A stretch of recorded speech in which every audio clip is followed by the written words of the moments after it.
Well, hello, everybody. We are in week 6. This is Todd and Brian. We are so glad that you have joined us again this week. We've had just a blast doing this.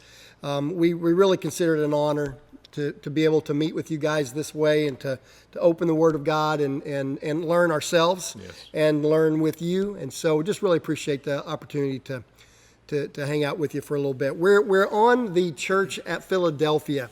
And what an exciting, an incredible letter that Jesus writes to them. And we're going to try to break it down as best we can. There's, so much in this. We're hoping that each one of the little pieces that we've put together for this urgent 50-day journey, the small group thing, the preaching, of course, the devos, the recaps, we've got 3 or 4 different things working, hoping that with that we'll have a big enough picture that you can get a good look at each one of these churches. So, Brian, why don't you read for us this one? It'll be again Revelation chapter 3, verse 7. Verse 7. Yep. All right, here we go. And to the angel of the church in Philadelphia write, He who is holy, who is true, who has the key of David, who opens and no one will shut, and who shuts and no one opens, says this: I know your deeds. Behold, I have put before you an open door which no one can shut, because you have a little power, and have kept my word, and have not denied my name.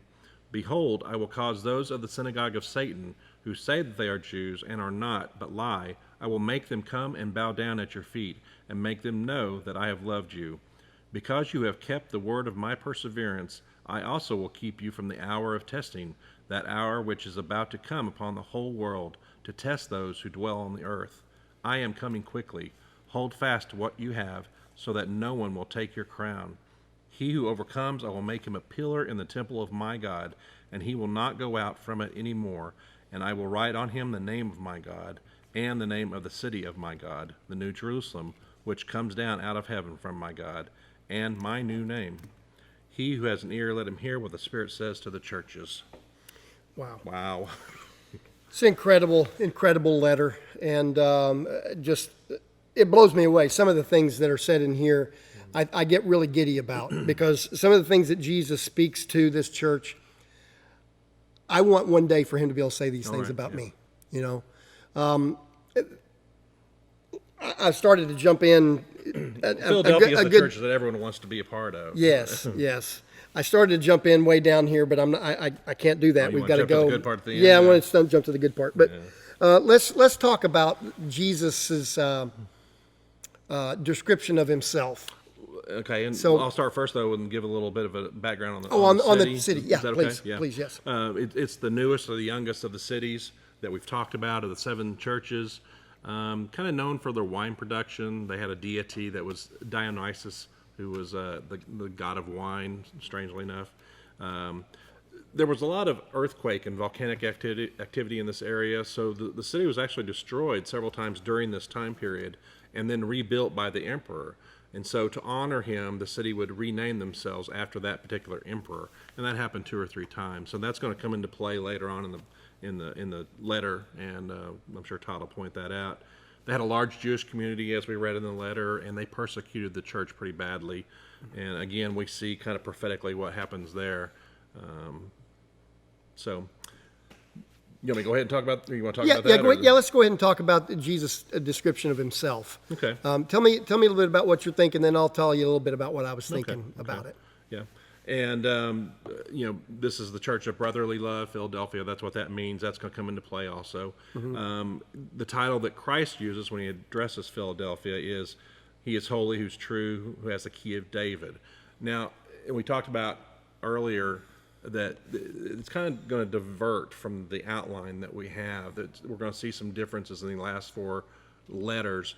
That's what we're seeing here is they didn't take the title. Jesus didn't take his title from that first chapter like we've seen every time so far. Mm-hmm.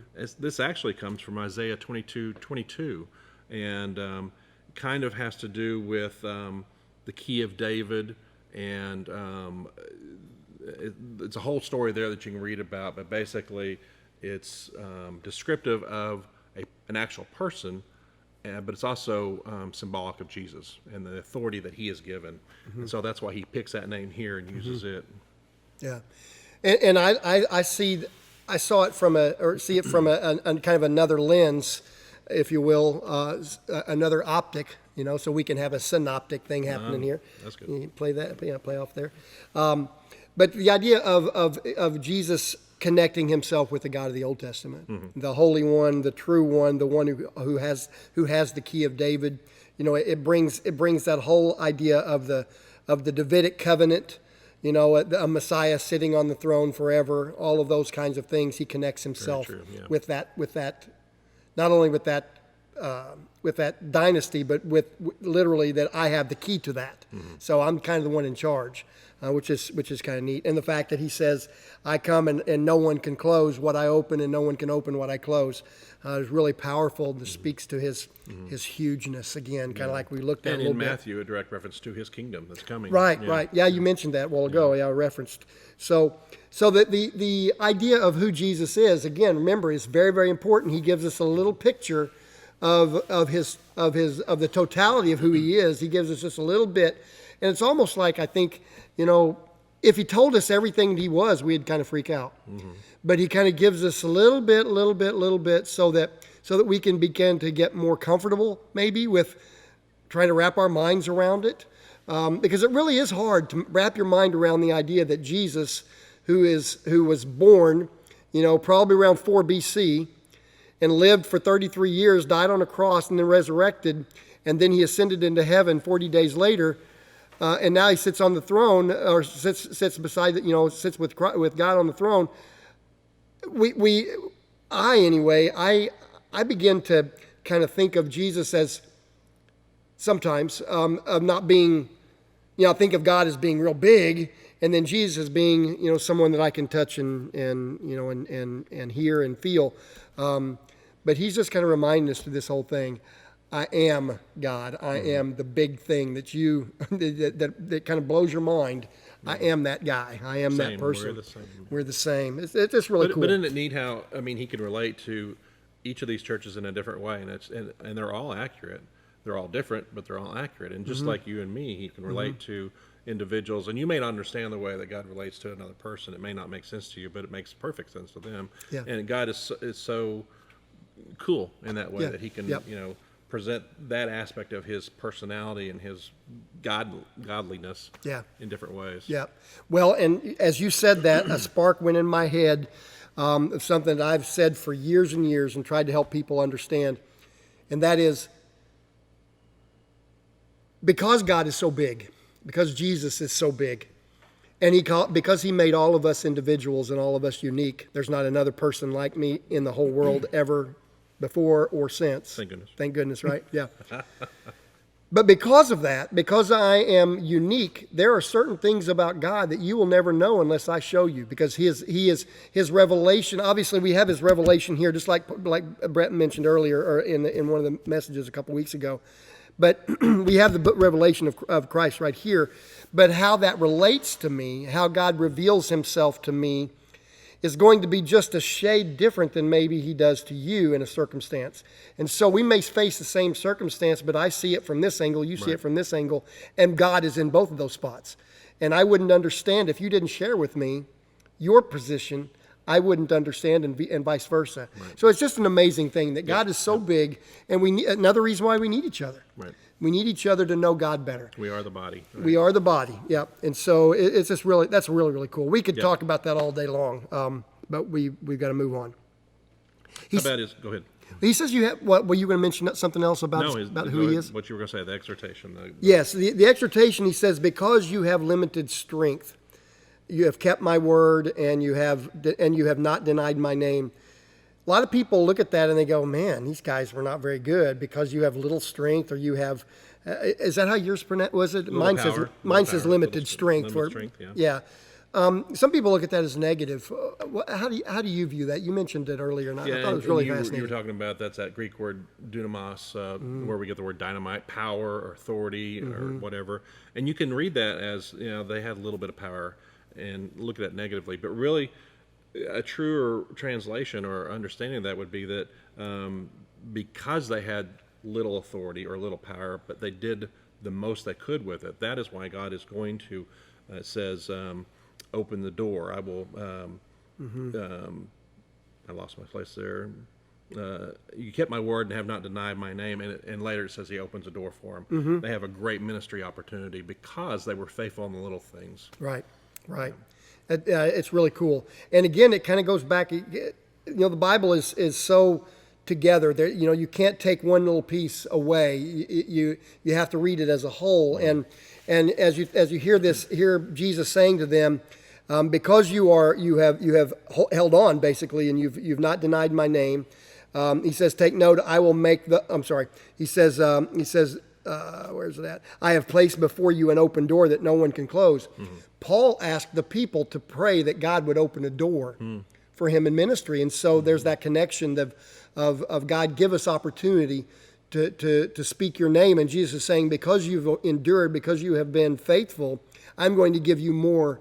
And those openings, no one else is going to shut. And so when God opens a door for you, don't allow the enemy to shut it for you. Right. Be that person that walks through. You see that door open and you bang through. Not bang through in the sense that you got to open it up, but bang through in the sense that you got to do it boldly and with confidence. So another really, really interesting thing just to mention real quick is that he says that you have not denied my name. Mm-hmm.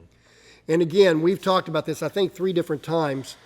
But the idea of a name in Scripture is so big. Mm-hmm. We've talked about it. Speaks of the character. It speaks of kind of the total person. And so this wasn't just a simple, oh yeah, we believe in Jesus. It was everything about him we believe, and we want everything about him to be everything that we are, be all in for him. Mm-hmm. And so, you hear Pastor Brett and you hear us mention it sometimes, we need to be all in. And that's really what God is calling us to. He doesn't want us to be halfway. He doesn't want us to be half-baked. He wants us to be all in for him. And so I think it's just really fascinating that he speaks about, again, a name, and then at the end he tells them, I'm going to give you a new name. Back, right? Wow. We see that over and over. Yeah.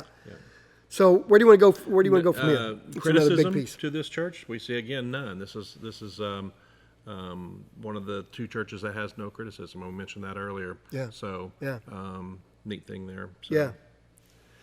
Let's talk a little bit about this. What is it? Verse 10. He says, because you have kept my command to endure, or how does yours say? My perseverance. Kept my perseverance. The word of my perseverance. I will also keep you from the hour of testing that is coming to the world, it is going to come over the whole world to test those who live on the earth. When you was reading that a while ago, when you got to that point where it said, my word to overcome, or my word to, what was it again? What word are you saying? For endure? What was that word? My perseverance. Perseverance, yeah. You've kept my word, the word of my perseverance, or something to that effect. Can you say to someone, hey, you did well enduring, if you didn't first understand that person was going through a struggle? You don't tell somebody, hey, good job enduring, if they've had an easy life. Right. And so in this setting, I can just imagine, and you mentioned it a minute ago, that there was a group of people in that town, the Jews, who Jesus spoke very harshly of, said they're of the synagogue of Satan. Synagogue of Satan. Wow. Yeah. And they came against them. They came against these young believers, and so they were having to endure a lot of stuff from the Jews, and yet Jesus prophesied and told them, hey, you know what, hang on, because one of these days, these Jews, these same ones that are giving you so much trouble, they're going to bow at your feet, and they're going to know that I loved you. Right. And so I think it's just really interesting that Jesus says to them, you have kept my word of endurance, or my word of perseverance. And that is alluding to the fact that they are going through that. But then he promises them that when it gets really, really bad, the testing that the whole world is going to have, he says, I will take you out of that. Mm-hmm. And isn't that, many, many people believe, is an allusion to the rapture, and how the church will be taken up right before the tribulation begins. That to me is because I look at it from that perspective. That's a beautiful thing. Yeah. Again, we have a direct reference here to the tribulation and to the rapture, and to this church actually coming out. You said the word perfectly. Out of it's ek, out of. They're being removed before this tribulation period. And it's a great promise to this church and to those of us, who are ready to go. Yeah. So Yeah. It's this, to me, that is just a very encouraging thing, kind of like, 1 Thessalonians, when Paul is telling everybody, he says, comfort one another with these words in a twinkling of an eye, we're going to be caught up together with the others in the clouds to meet the Lord in the air. It's just a fascinating thing. So cool to think that there's going to come a day, and Jesus says, I am coming quickly. Yeah. Verse 11 there. Yeah, and then he restates that at the very end in chapter 22 of Revelation. He says, behold, I come quickly. Yep. And then he says, what does the people say? Come Lord, quickly, come Lord Jesus. Yeah, so, Yep. man, I'm anxious for that moment, and I think that, it really truly could be any time. Yeah. And we see that him saying, I come quickly, or we've seen that 2 or 3 times now. Yep. Well, and then he finishes that little statement of, so I come quickly, to say, hold on to what you have. Yep. And again, it's that idea of that relationship, that love and passion for God, that steadfastness, faithfulness. He's saying, hold on to those things. And then you had mentioned about the next phrasing there is so that no one takes your crown. Let's talk about that for just a moment before we finish up the final. And piece that's here. an interesting comment right there. To take your crown, because he's saying it as if they've already got their crown. And what crown are we talking about there? There's several crowns mentioned in the New Testament: the crown of life, righteousness, of glory. There's the winner's laurel that they refer to, and all this is kind of couched in the phrase of a race, So, that interesting thought that, he's saying here, don't let anyone take your crown. They've already got it. And we're not talking about salvation again. We're talking about the judgment, or Jesus, the bema seat of Christ. Yeah, where Christians will be judged, but not judged in salvation, but judged in what they've done. Right. And then these crowns that are given to us, we see in the end of Revelation, we throw them at the feet of God. Yeah. So it's those good works, those opportunities that we have, and what do we do with those? Yeah, and and it kind of is a reminder for me of, lay up for yourselves treasures in heaven where moth and rust do not decay, instead of putting up your treasures here on earth. And so that's this idea that they're already there. Right. Like you said, they're already there, and sometimes I think we allow people or the world or whatever to try to steal. I mean, that's what Jesus said that the enemy came to do: steal, kill, and destroy. Well, what is he going to steal? He's going to try to steal things. He's going to try to steal my love. He's going to try to steal my affection, my attention, my joy, my power, all of those things. And so we've got to stand alert, which again Jesus has spoken about in several cases. Be alert to watch. I'm coming quickly. Hold on to what you have. So the last piece here, Brian, and close out with this. Again, there's so much. In the description, you're going to have some questions that are going to ask you about some things that we're just not going to have time for. And one of the questions is going to be related to where Jesus says, "The victor, I will make him a pillar in the sanctuary of my God." What does that mean? I don't want you to answer it. What does that mean? What is a pillar? What does it stand for? And you're going to have to do some looking and some thinking through that, because that is fascinating to me. Yeah. Very, very fascinating. But he says, I will make you a pillar in the sanctuary of God, and he will never go out again. So, wow. Do you want to speak on that just a bit, just a tiny bit, because I want them really to have to dig deep in this one for this phrasing. Just that term pillar. Boy, that's a whole study. In the Old Testament especially, you can look at that. God's got some special names even for pillars, and so you can kind of incorporate that into your study. And again, here's this church. And we'll give some references for that, so they don't have to just come up with it on their own. But here's a church who persevered through, as you said, through persecution, and this promises that he's making here. You'll be a pillar. You'll be steadfast. You'll be not removed. You won't go out anymore. write your name, Yeah, wow. as you go on there. Yeah. So he ends it up by saying, I will write on him the name of my God and the name of the city of my God, the new Jerusalem, which comes down out of heaven from God, and my new name. So there's several things mentioned there. Yeah. The name of my God, the name of the city of my God, which is Jerusalem, and the name, Jesus' new name. Right. That he gives to us. Yeah. Yeah. So wow. I mean, there's a lot of that. You want to try to unpack any of that in the next 30 seconds? No. Okay. There's a lot What there. we'll do is we'll give you some references again so you can kind of begin to flesh that out a little bit of what that means. Again, thinking about the significance of someone giving you the name of my God. Yeah. Writing on you the name. Again, remember what a name is. It's not just an identification. It's a character. Mm-hmm. It's who you are. Yeah. That everybody, no one else may know, but God knows who you are, and it's the essence of who you are. That's what the name is. And so when you're given the name of God, wow. Yeah. And then the beautiful thing about saying that the name of the city of my God, the New Jerusalem, the reason why that's significant is because during the millennium, especially, that's where Jesus is going to be throned. So that's where he's going to be all the time. And so you have this idea of the New Jerusalem. That's like saying you're going to be right in the center of everything that God wants for your life, which is amazing. And then he finishes it with the common, anyone who has an ear should listen. Again, flip there. So there's something going on there that we've talked about before. But again, we see a lot of references in here to the tribulation. We see the promise here that this church will not go through the tribulation, as Todd mentioned. Yeah. Very interesting. Yes. Very interesting study.